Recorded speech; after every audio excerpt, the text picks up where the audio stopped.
আসসালামু আলাইকুম। গতকালকে ফজরের সময় আমি শুয়ে আছি, আমার পাশে মোবাইলটা আমি হাত দিয়ে দেখি যে আমার আইফোন 14 প্রো ম্যাক্স এরকম মনে হচ্ছে যে কভার থেকে বের হয়ে গেছে। তো আমি ভাবছি হয়তো কভার থেকে কিছু অংশ বের হয়ে গেছে। আমি টিপ দিয়ে রেখে দিলাম। রেখে দেওয়ার পরে সকালবেলা ঘুম থেকে উঠে গোসল করে আমি দোকানে চলে গেছি। দোকানে চলে যাওয়ার পর দেখতেছি যে দুই সাইডে ফুলে আছে। কভারটা খুললাম, খুলে দেখি ব্যাটারিটা একদম মারাত্মকভাবে ফুলে আছে। ব্যাটারি হেলথ দেখলাম 82, আইফোন 14 প্রো ম্যাক্স। পরবর্তীতে আমি খুব মানে চিন্তিত হয়ে তারপর ওদের অথেন্টিক যে সার্ভিস সেন্টার iFixit, সেখানে এর আগেও আমি অন্য অন্য ইস্যুতে গিয়েছি, সেখানে গেলাম।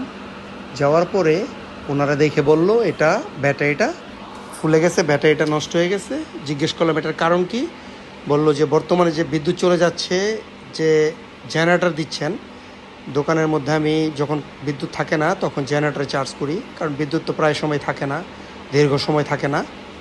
পরে আমি সেটা চার্জ দিছি জেনারেটরে। তো বলতেছে জেনারেটরে চার্জ দিলে এটা ভোল্টেজ অনেক বেশি ওঠানামা করে, আপ ডাউন করে, সেজন্য ইদানিং এই প্রবলেম অনেকেরই হচ্ছে। অনেকে মোবাইল নিয়ে ওই সার্ভিস সেন্টারে যাচ্ছে। তো এখন এটা কি করা যায়, সমাধান কি? ওনারা বললো যে এটা ব্যাটারিটা রিপ্লেস করতে হবে। সেটা 6,500 টাকা, ব্যাটারির দাম 5,500, 1,000 ওনাদের সার্ভিস চার্জ এটা ফিটিং করার জন্য।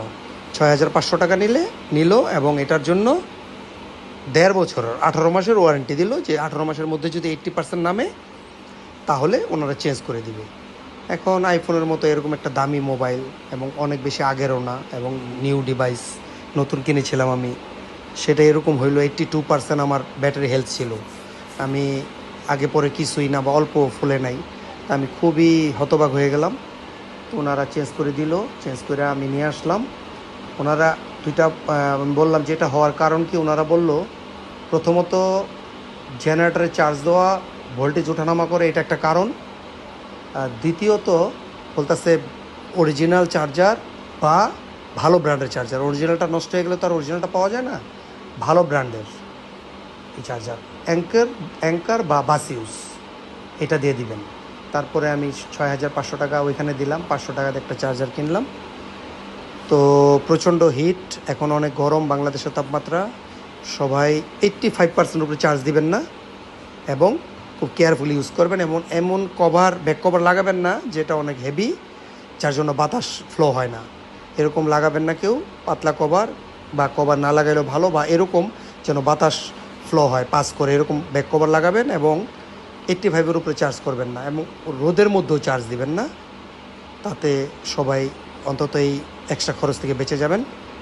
সবাইকে সতর্ক করার জন্য এটা বলা, অন্য কাউকে ছোট করা বা কাউকে হেয় করার জন্য না, কোনো কোম্পানিকে ছোট করার জন্য না, বা কারো কোনো চার্জার কোম্পানি অ্যাড করার জন্য না। এটা আমার ব্যক্তিগত অভিজ্ঞতা, প্র্যাকটিক্যাল গতকালকের। আমি সেটা সবার সাথে শেয়ার করলাম যেন সবাই উপকৃত হতে পারেন। ধন্যবাদ সবাইকে। ভিডিওটা ভালো লাগলে আমার চ্যানেলটা সাবস্ক্রাইব করবেন। আপনাদেরকে ধন্যবাদ। আসসালামু আলাইকুম।